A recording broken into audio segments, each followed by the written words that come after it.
दोस्तों, मेरा भी का द मिस्ट्री ऑफ यूपीएससी में स्वागत है। आज हम डिस्कस करेंगे कि 2023 के पेपर को किस वे से सॉल्व करना चाहिए जिससे कि पेपर को सॉल्व करने में हमें इजी रहे। तो इसके लिए मैं आपको 3 तरीके बताऊंगा कि इन 3 तरीकों से यदि पेपर को आप सॉल्व करते हैं तो इससे ये संभावना रहेगी कि जो पेपर है वो ईजी रहे और आप पूरा पेपर को 4 से 5 राउंड में उसको सॉल्व कर सकें। तो पहला जो मेथड इसमें मैं आपको बताऊंगा कि जिस मेथड से ज़्यादातर जो एस्पिरेंट है वो पेपर को सॉल्व करते हैं, जिस मेथड से जो ज़्यादातर जो एस्पिरेंट है वो पेपर को सॉल्व करते हैं, और वो मेथड है कि जैसे ही फर्स्ट नंबर का क्वेश्चन देगा और सॉल्व करना शुरू कर देते हैं। तो मान लो कि आप फर्स्ट नंबर का प्रश्न देगा और पहले प्रश्न से आप सॉल्व करना शुरू करते हैं, तो इसके क्या जो नेगेटिव इंपैक्ट होते हैं, जैसे कि अब ये जो 2023 का जो पेपर, इसमें जो पहला प्रश्न आया, आप पहले प्रश्न से शुरू करते हैं तो इसमें आप देखेंगे, पहले प्रश्न से आप शुरू करते हैं तो इसमें देखेंगे पहला वाला जो प्रश्न, इसमें सभी जो फैक्ट है तीनों फैक्ट दिए हुए हैं, और तीनों जो फैक्ट दिए हुए हैं ज़रूरी नहीं है कि तीनों जो फैक्ट है वो आपको मालूम हो। जिसमें ये वुलर झील के बारे में पूछ रहा है कि वुलर अपना जो झेलम नदी के बारे में पूछ रहा है कि वो वुलर झील से होकर गुजरती है। दूसरा यहाँ पर जो कृष्णा नदी के बारे में पूछ रहा है, तो ये ज़रूरी नहीं कि आपको तीनों फैक्ट हो। और यदि आप पहला प्रश्न देखते इतना डिफिकल्ट प्रश्न आपके सामने आएगा तो इससे आपके माइंड को एक नेगेटिव जो संकेत मिलेगा, तो इससे फिर आपके पेपर ख़राब होने की जो संभावना है वो बढ़ जाती है। तो जनरली मैं इस तरह का ये जो पहला वाला जो स्टेप है इसको मैं फॉलो नहीं करता हूँ। फिर दूसरा एक तरीका है कि आपका जो पोर्शन मजबूत है, जैसे कि आपका मान लो कि ज्योग्राफी मजबूत है तो आप ज्योग्राफी से शुरू कर सकते हैं, पॉलिटी मजबूत है तो आप पॉलिटी से शुरू कर सकते हैं। लेकिन वो वाला भी जो मेथड है वो थोड़ा मतलब कि ज़्यादा सही भी नहीं है। क्यों जैसे कि कभी कभी क्या होती है, यूपीएससी सब्जेक्ट को टफ कर दे। जैसे कि मान लो ज्योग्राफी है तो ज्योग्राफी आपका मान लो कि ज्योग्राफी स्ट्रॉन्ग पॉइंट है, तो इस ज्योग्राफी में जो प्रश्न जो दिए सभी टफ है। जैसे कि ये झेलम नदी वाला जो आया था ये भी टफ है, फिर पोर्ट वाला ये भी टफ है। उसके बाद में यदि मान लो कि आपका जो पॉलिटी है वो ज़्यादा स्ट्रॉन्ग है, तो आप यदि पॉलिटी वाले पोर्शन में देखेंगे तो पॉलिटी वाला भी जो प्रश्न है जो 2023 के पेपर में वो भी टफ है। तो ये भी जो मेथड है वो ज़्यादा उचित नहीं है। और जो मैं जनरली जो मेथड फॉलो करता हूँ वो थर्ड नंबर का जो मेथड है, और इस मेथड में मैं केवल पेपर को स्कैन करता हूँ।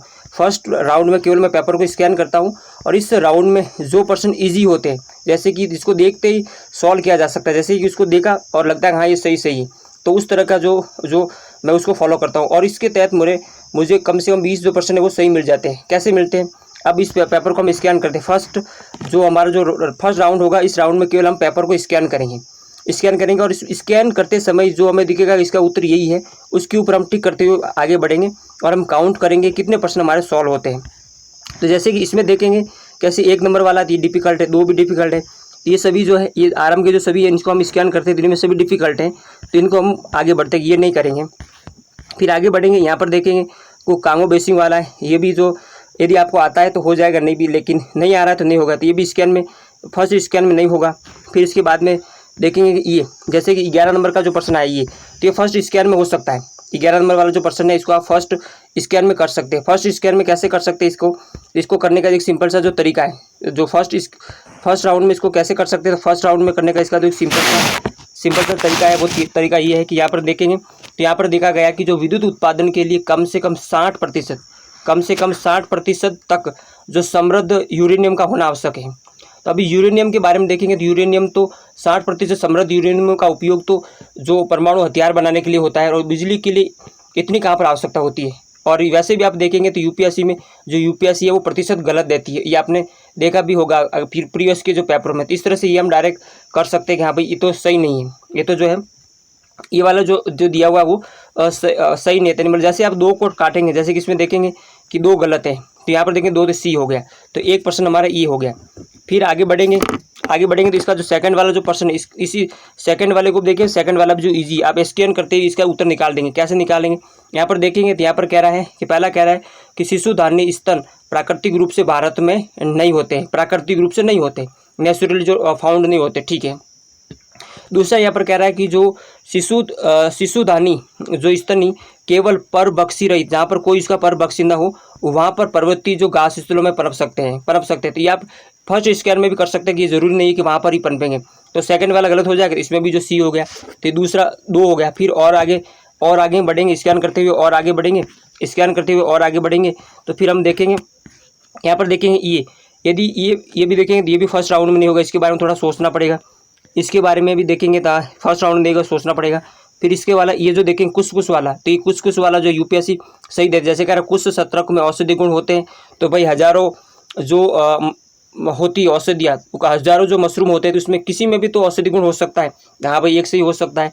दूसरा कह रहा है कि कुछ सत्रकों में मन प्रभावी जो गुण होते हैं, तो हाँ, जैसे कि मान लो 100 है तो उसमें किसी एक में भी होगा तो हो जाएगा। हाँ सही है, तो इसमें भी करेंगे तो चार, इसमें मतलब जो सभी के सभी मतलब 1 2 3 4, जो चारों के चारों सही है तो ये भी हमारा सही हो गया। तो ये फर्स्ट राउंड में ये भी हो गया। फिर ये देखेंगे तो ये भी थोड़ा सोचना पड़ेगा, इसको जाने दो। फिर आगे बढ़ते और फिर वाला ये वाला देखेंगे, ये वापस 18 नंबर, तो ये भी 18 नंबर वाला, तो ये भी कुछ वाली बात कह रहा है कि कुछ सूक्ष्म जीव जल के जो कवथांग से ऊपर के तापमान वाले वातावरण में पनप सकते हैं, हाँ सकते हैं। फिर कह रहा है कुछ जो सूक्ष्म जल हिमांक से नीचे के तापमान वाले वातावरण में पनप सकते हैं, तो ये भी सही है कि 100 प्रजातियों में से एक भी पनपेगा तो सही हो जाएगा हमारा स्टेटमेंट। और इसमें अगर कुछ तो ये भी हो जाएगा, तो इसमें भी हम करेंगे, इसका भी कौन सा हो जाएगा, श्यार हो जाएगा। तो ये हमारा 100वां प्रश्न हो गया। ये फर्स्ट राउंड में कर रहे, और ज़्यादा टाइम क्या हो, 3 या 4 मिनट हुआ होगा, हमने जो है 4 प्रश्न सॉल्व कर दिया। फिर और आगे बढ़ेंगे, ये वाला जो है ये भी थोड़ा डिफिकल्ट है। फिर एरोसॉल वाला, तो ये भी थोड़ा डिफिकल्ट, इसके बारे में थोड़ा सोचना पड़ेगा। फिर ये वाला है तो इसके बारे में थोड़ा डिफिकल्ट, फर्स्ट स्कैन में ये भी नहीं हो सकता। फिर आगे बढ़ेंगे ये वाला देखेंगे तो ये भी फर्स्ट स्कैन में नहीं हो सकता है। ये वाला ये भी फर्स्ट स्कैन में नहीं हो सकता। 25 वाला जो ये फर्स्ट स्कैन में हो सकता है, 25 वाला जिसमें कह रहा है कि जो पूंजी बाजार, तो पूंजी बाजार वाला फर्स्ट स्कैन में कर सकते हैं कि जो सरकारी जो बॉन्ड है वो पूंजी बाजार में आएगा, और जो स्टॉक जो बाजार है वो पूंजी बॉन्ड में आएगा। इसके अलावा जो कॉल मनी जो मार्केट है और जो ट्रेजरी बिल है ये मनी मार्केट के है, तो इसमें 2 हो जाएगा। तो ये हो गया हमारा सही, ये हमारा सही हो गया। ये फर्स्ट स्कैन में आप कर सकते हैं, फर्स्ट स्कैन में ये हो सकता है। फिर उसके बाद अगला वाला देखेंगे, ये फर्स्ट स्कैन में नहीं होगा। फिर जो 27 है तो ये भी फर्स्ट स्कैन में नहीं हो सकता। आगे बढ़ो, अपने को केवल फर्स्ट स्कैन में जो हमें दिख रहा है, स्कैन हो रहा है और हमें उत्तर दिख रहा है कि इसका यही उत्तर होगा, उसी को हम सॉल्व करेंगे, बाकी हम नहीं करेंगे। फिर ये वाला, फिर इसमें ये भी ठीक है, थोड़ा डिफिकल्ट है। फिर ये यूपीएससी का प्रीवियस पेपर है, 2022 में भी इसको पूछा है और 2021 में भी जो इसको पूछा हुआ है कि जो हमारा जो संविधान के बारे में पूछ रहा है, संविधान के बारे में, और इसमें हम डायरेक्ट टिक मार देंगे। ये कह रहा यह सरकार की शक्तियों को परिभाषित और सीमाबद्ध करता है, ये हो जाएगा हमारा उत्तर। तो ये हमारा प्रीवियस पेपर यूपीएससी का ये हो गया हमारा फर्स्ट जो स्कैन में। फिर और आगे बढ़ेंगे तो फर्दर हम देखेंगे, तो ये वाला, ये 35 वाला भी जो फर्स्ट स्कैन में कर सकते हैं कि कौन सा जो संवैधानिक है। तो इसमें हम बारे में देखेंगे कि जो राष्ट्रीय पिछड़ा वर्ग जो आयोग है, तो ये 338 के अंदर इसका प्रावधान किया हुआ है, तो ये संविधान में है। फिर राष्ट्रीय जो मानव अधिकार जो आयोग है, तो ये 1992 के कानून के द्वारा बनाया गया है। फिर राष्ट्रीय जो विधि आयोग है, ये संसद द्वारा बनाया जाता है, इसका गठन किया जाता है। फिर ये राष्ट्रीय उपभोक्ता जो विवाद निवारण जो आयोग है, तो ये 2019 में जो उपभोक्ता संरक्षण कानून आया है 2019, उसके तहत ये प्रावधान किया हुआ है। तो इसको भी आप फर्स्ट राउंड में कर सकते हैं, फर्स्ट राउंड में स्कैन करते ही कर सकते हैं। तो इसका एक जो सही होगा, केवल जो एक है वो सही होगा। फिर और आगे बढ़ेंगे फिर आगे ये वाला थोड़ा जटिल है, राष्ट्रपति वाला थोड़ा सा जटिल है। डायरेक्ट लक्ष्मीकांत से है, लेकिन थोड़ा जटिल है, फर्स्ट राउंड में नहीं हो सकता है। फिर ये भी नहीं, आगे बढ़ो तो ये भी थोड़ा इसके बारे में सोचना पड़ेगा। ये 40 वाला तो फर्स्ट राउंड में कर सकते हैं। यहाँ पर कह रहा है कि जो भारत के संविधान का अनुच्छेद 335 जो प्रशासन की जो दक्षता को परिभाषित करता है, हमारा संविधान इस तरह से कोई परिभाषित नहीं करता है, क्योंकि सब चीज़ों को परिभाषित करेगा तो ऑलरेडी हमारा संविधान इतना विशाल हो गया, तो सब चीज़ों को परिभाषित करना शुरू कर देगा तो और बड़ा हो जाएगा। तो ये परिभाषित नहीं करता, जैसे 2 काटेंगे तो सी हमारा उत्तर हो गया। तो ये और आगे ये भी हमारा सही हो गया। फिर उसके बाद में ये वाला देखेंगे, यदि आप एनसीईआरटी अच्छे से पढ़ी होगी तो धान्य कटक देखते आप आंसर कर सकते हैं, लेकिन ये थोड़ा मैं टफ में रखता हूँ, ये कि बाई चांस नहीं हो सकता।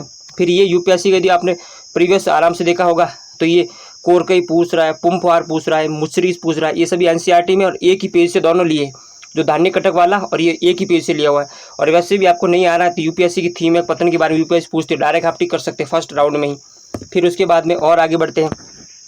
अब इतना आपने सॉल्व कर दिया, कितने हो गए, 9% आपके सॉल्व हो गए ये फर्स्ट राउंड में, और आप 50 के आसपास जो है स्कैन कर चुके हैं। और इससे क्या होगा, आपका कॉन्फिडेंस भी बिल्ड होगा और आपका जो माइंड है वो सोचना शुरू कर देगा। जैसे ही अपना माइंड सोचना शुरू कर दिया तो आपका जो है काम जो थोड़ा ईजी हो जाएगा, नहीं जो प्रश्न सॉल्व होने की संभावना भी ज़्यादा हो जाएगी। अब ये वाला जो है जो जैन धर्म के बारे में आया, तो ये भी यूपीएससी का प्रीवियस पेपर है कि 2012 या 2013 में प्रश्न पूछा हुआ है कि जो आत्मा केवल जंतु और पादप जीव की संपदा नहीं है। तो इसमें सीधा आप टिक कर सकते हैं कि ये जैन धर्म के बारे में पूछ रहा है। और यूपीएससी का प्रीवियस पेपर है जो 12 या 13 के अंतर्गत आया हुआ है। फिर ये वाला भी है, तो ये भी आप फर्स्ट राउंड में कर सकते हैं, लेकिन यदि आपको नहीं आ रहा तो नहीं। लेकिन ये वाला है, ये आप फर्स्ट राउंड में कर सकते हैं कि जो भारत गवर्नर जनरल को कब भारत का गवर्नर जनरल बनाया गया था, तो 1833 के एक्ट के द्वारा बनाया गया था। आप डायरेक्ट ये भी फर्स्ट राउंड में कर सकते हैं। फिर और आगे बढ़ेंगे, 50 क्वेश्चन हमने स्कैन कर लिए। फिर ये वाला देखेंगे तो ये भी यूपीएससी का प्रीवियस पेपर ये भी आप कर सकते हैं। फर्स्ट जो स्कैन में नहीं होगा, आगे देखेंगे जो सेकंड स्कैन में हम देखेंगे। फिर इसको भी स्कैन करेंगे तो यहाँ पर स्कैन करते वक्त ये दिख गया, तो ये भी हम कर सकते हैं कि जो कार्बन तंतु एक बार प्रयुक्त होने पर पुनः सक्रिय नहीं किए जा सकते। ऐसा क्यों नहीं किया जा सकता, ऐसा क्यों नहीं हो सकता? तो 2 हम काट सकते हैं। यहाँ पर भी हमारा जो उत्तर है इजी निकल जाएगा। और पहला जो है वो एक एप्लीकेशन बेस यानी अनुप्रयोग के बारे में कह रहा है कि ऑटोमोबाइल और एयरक्राफ्ट्स में प्रयुक्त होने वाले अवयवों के निर्माण में कार्बन तंतुओं का जो इस्तेमाल होता है, था ये एप्लीकेशन बेस है। और दूसरा काट देंगे तो ये भी हमारा उत्तर निकल गया इजीली, और स्कैन में भी हो गया। फिर आगे बढ़ेंगे, ये साइंस वाला आप साइंस वाला डायरेक्ट भी कर सकते हैं। ये जो साइंस वाला है, जो साइंस वाले जो जनरली है उसमें तीनों सही होने की संभावना ज़्यादा रहती है। क्यों? क्योंकि यूपीएससी का जो सिलेबस उसमें भी पूछा गया अनुप्रयोग के बारे में, और प्रश्न भी यूपीएससी जनरली अनुप्रयोग के बारे में बताती है। और अनुप्रयोग की ज़्यादा पॉसिबल रहती है, अनुप्रयोग हर चीज़ में होगा। जैसे कि जो कार जो क्रैश वाली, तो इसमें तीनों सही होने वाली है। तो ये आप लास्ट वाले जो राउंड में रख सकते हैं, सेकेंड राउंड में। इसको आप इस राउंड में नहीं ले सकते, नहीं भी लेंगे तो भी चलेगा। आप केवल स्कैन करेंगे, स्कैन करते हुए आगे बढ़ेंगे। फिर ये वाला थोड़ा डिफ़िकल्ट है, ये भी डिफ़िकल्ट है। सेकंड जो राउंड में देखेंगे, सेकंड राउंड में अब क्या स्कैन में ये हमारा स्कैन के समय ये हमारा उत्तर क्लिक नहीं हो रहा है। फिर ये भी तो स्कैन में इसका उत्तर क्लिक, ये वाला भी है तो इसका स्कैन में जो उत्तर है वो क्लिक होगा। आप क्लिक कर भी सकते हैं ये। अब जैसे कि ये वाला जो प्रश्न है, ये वाला पारा प्रदूषण के बारे में। यहाँ पर क्या कह रहा है कि जो स्वर्ण खनन गतिविधियाँ विश्व में पारा प्रदूषण का स्रोत है। तो हाँ भाई, जहाँ पर भी जो स्वर्ण का खनन होता है वहाँ पर मान लो 0.1% भी यदि प्रदूषण हो रहा होगा तो ये हो जाएगा। पहले राउंड में आप कर सकते हैं। दूसरा कह रहा है कोयला आधारित जो उष्मीय जो शक्ति जो संयंत्र से पारा प्रदूषण होता है, हाँ 0% भी 0.1% भी होगा। यानी इसमें जो है इसमें पॉसिबिलिटी है कि 0.1% भी होगा तो प्रदूषण होगा, तो हाँ ये भी सही हो जाएगा। फिर कह रहा है पारा के संपर्क में आने का कोई ज्ञात जो सुरक्षा स्तर नहीं है। कह रहा है पारा के संपर्क में आने का कोई जो ज्ञात जो सुरक्षा स्तर नहीं है। तो ये बात सही है कि भाई जो पारा है ये जो कह रहा है कि ये क्या कह रहा है कि जो पारा के संपर्क में आने का कोई जो ज्ञात जो सुरक्षा स्तर नहीं है। तो क्यों नहीं हो सकता कि टेक्नोलॉजी इतनी ज़्यादा डेवलप हो गई, इस टेक्नोलॉजी में तो हम बता सकते हैं कि पारा कि जो यदि आप संपर्क में आते हैं और उससे कोई रोग होता है तो उसका अनुमान नहीं लगा सकते। टेक्नोलॉजी इतनी डेवलप हो रही है। और वैसे भी यूपीएससी जो नेगेटिव जो होता है वो सही नहीं करती है जनरली। और ये मैंने सही भी किया था, ये मैंने जो है वो सही भी किया था, और यूपीएससी ने आंसर की में भी ये सही। इसको भी आप फर्स्ट राउंड में कर सकते हैं, तो ये भी आपका फर्स्ट राउंड में हो जाएगा। फिर और आगे स्कैन करेंगे, ये भी फर्स्ट राउंड में हो जाएगा यूक्रेन वाला, लेकिन थोड़ा सोचना पड़ेगा, बाद में इसको करेंगे। फिर ये हरित हाइड्रोजन वाला है, तो ये भी एप्लीकेशन बेस्ड है, इसमें तीनों की सही होने की है, लेकिन इसको भी बाद में देखेंगे, थोड़ा इसके बारे में सोचना पड़ेगा। फिर और आगे बढ़ते ये वाला है, ये आपने एनसीईआरटी आराम से पढ़ी होगी। एनसीईआरटी यदि आपने आराम से पढ़ी होगी और यूपीएससी के जो प्रीवियस पेपर यदि सॉल्व किए होंगे तो आप इजीली कर लेंगे। कह रहा है उष्णकटिबंधीय वर्षा वनों को मृदा पोषक तत्वों से भरपूर होती है। कह रहा है उष्णकटिबंधीय वर्षा वनों की मृदा पोषक तत्वों से भरपूर होती नहीं। क्यों? क्योंकि वहाँ पर धूप अधिक गिरती है, और धूप अधिक गिरने के कारण वहाँ पर हर रोज़ दोपहर के बाद वर्षा होती है, और वर्षा होने के कारण जो वहाँ के पोषक तत्व होते हैं वो पानी के साथ उनका निष्कालन हो जाता है, तो वहाँ की जो मृदा है वो पोषक तत्वों से भरपूर नहीं होती। तो इसमें एक काटेंगे, जैसे आप एक काटेंगे तो आपका उत्तर निकल कर आ जाएगा। तो ये भी आपका हो गया फर्स्ट राउंड में। फिर और आगे बढ़ते हैं, इसमें देखिए तो ये थोड़ा सा लेकिन इसमें टाइम लगेगा, तो इसको हम सेकंड राउंड में रखेंगे। फिर इसके बाद ये भी थोड़ा सेकंड राउंड में रखेंगे, ये भी सेकंड राउंड में रखेंगे। फिर इसके बारे में ये एमएसएमई के बारे में तो आप देखेंगे तो आप फर्स्ट राउंड में आप कर सकते हैं, फर्स्ट राउंड में भी आप कर सकते हैं। यहाँ पर क्या कह रहा है, ये कह रहा है कि जो सूक्ष्म लघु और मध्यम उद्योगों को दिए गए सभी जो बैंक ऋण प्राथमिक क्षेत्र के अधीन अर्ह है। तो बात सही है, क्योंकि जो हमारी जो रिजर्व बैंक है उसने गाइडलाइंस भी जारी की हुई कि हाँ जो इनको प्राथमिकता देनी होगी, तो ये सही हो जाएगा। और ये वाला जो है कि 2020 में जो कानून लाया गया है उसके तहत ये व्यवस्था को ख़त्म कर दिया गया, अभी नई व्यवस्था आई है, तो उसके तहत आप डायरेक्ट देखते आप स्कैन करते उसको आप सही कर देंगे, तो ये आपका सॉल्व हो जाएगा। फिर आगे बढ़ेंगे, ये जो केंद्रीय जो बैंक वाला, तो ये एप्लीकेशन बेस है, आपको फर्स्ट राउंड में भी कर सकते हैं, लेकिन आप सेकंड राउंड में देख सकते हैं। फिर ये वाला बीटा वाला जो आया, बीटा वाला, तो इसमें एक नया जो ट्रेंड बना है, बीटा वाले में एक नया जो ट्रेंड बना है, वो ट्रेंड ये बना है कि 2022 में भी जो आया था अप्रत्यक्ष जो हस्तांतरण के बारे में, और अभी जो बीटा पूछा है, मतलब कि ये आप ट्रिक समझो या फिर लॉजिक लगाओ या फिर कुछ भी करो, तो इसमें जो जनरली जो स्टॉक बाजार के बारे में यूपीएससी पूछ रही है, जो बीटा है उस बारे में भी, जो अप्रत्यक्ष के बारे में शेयर बाजार के बारे में था, और ये भी जो स्टॉक के बारे में पूछ रही, तो आप कर सकते हैं इस तरह से इसको भी स्कैन में। फिर और अगला देखते, आगे देखते हैं, तो आगे हम देखेंगे तो ये जो स्वयं सहायता जो समूह वाला, ये भी यूपीएससी का प्रीवियस पेपर है, लेकिन थोड़ा इसके बारे में भी हमें सोचना पड़ेगा, फिर वापस सोचना पड़ेगा। ये वापस से प्रश्न आया, ये आप स्कैन करते ही गलत कर सकते हैं इसको। यदि आपने एनसीईआरटी आराम से पढ़ी है तो भी इसको आप इजीली सॉल्व कर सकते हैं, और यदि आपने यूपीएससी का जो 2020 का जो पेपर है वो भी आप सॉल्व किया तो इसको आप इजीली कर सकते हैं। कि ये यहाँ पर जो कह रहा है कि जो 127 जो जल का जो उपयोग है वो यहाँ पर कह रहा है कि स्वास्थ्य में जाता है, जबकि सिंचाई में सबसे ज़्यादा जाता है, तो इसके आधार पर इसको भी आप सॉल्व कर सकते हैं इजीली, फर्स्ट स्कैन में इसको आप कर सकते हैं। फिर और आगे देखते हैं फिर उसके बाद में ये वाला थोड़ा सा डिफिकल्ट, इसके बारे में थोड़ा सा हमें सोचना पड़ेगा। स्कैन करना, हम केवल इसमें केवल स्कैन करेंगे। फिर इसके बारे में ये यूपीएससी की थीम है कि कहीं पर अकाल वगैरह पड़ता है तो इसके बारे में यूपीएससी पूछती है, तो जनरली जो अकाल है वो सोमालिया में पड़ा था, इस तरह का आप किया होगा तो ये भी आप कर सकते हैं, फर्स्ट स्कैन में कर सकते हैं कि यूपीएससी इस पर पूछती है, कहाँ पर भी दुर्भिक्ष से अकाल वगैरह पड़ा है तो इसके बारे में पूछती है यूपीएससी, तो ये भी आप सर्च कर सकते हैं।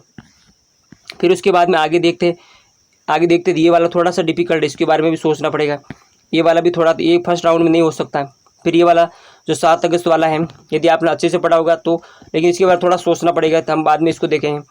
फिर और आगे बढ़ेंगे तो फिर इसमें देखेंगे ये वाला, ये भी यदि आपने, ये भी थोड़ा इसके बारे में सोचना पड़ेगा, तो इसको हम स्कैन करते केवल आगे बढ़ते हैं। फिर उसके बाद में ये वाला है तो इसके बारे में थोड़ा सोचना पड़ेगा। ये वाला जो परसेंटेज वाला आया तो ये भी थोड़ा सा सोचना पड़ेगा, स्कैन में नहीं होगा। और आगे बढ़ते हैं। फिर उसके बाद में ये वाला है तो ये भी थोड़ा सा टाइम टेकिंग है, इसमें थोड़ा सा टाइम लगेगा, तो इसको हम नेक्स्ट टाइम देखेंगे। हम स्कैन करते, केवल स्कैन करना पेपर, तेज़ी के साथ स्कैन करते हुए हमें केवल पूरा पेपर जो है वो एक बार देख लोगे क्या है उसमें, और इसमें कितने आप सॉल्व कर पा रहे। और इससे क्या होगा, आपके माइंड को एक पॉजिटिव जो थीम मिलेगी। इसमें ये संयंत्र बारे में, तो यहाँ पर प्रदूषण के बारे में पूछ रहा है, तो प्रदूषण में तो जनरली सभी होता है, ये इससे भी प्रदूषण होगा, इससे भी प्रदूषण है, ये भी प्रदूषण होगा, तो इसमें भी आप डायरेक्ट जो है वो कर देंगे। फिर उसके बाद में G20 वाले, G20 यदि भी थोड़ा टाइम लगेगा। ये यूपीएससी का प्रीवियस पेपर 2022 के पेपर से लिया हुआ है, तो इसमें जो है कि तो तख्ता पलट हुआ था, तो ये तख्ता पलट वाला हो गया। तो ये आपका जो फर्स्ट राउंड है वो फर्स्ट राउंड क्लियर होगा। और फर्स्ट राउंड में आपने कितने सॉल्व कर दिए,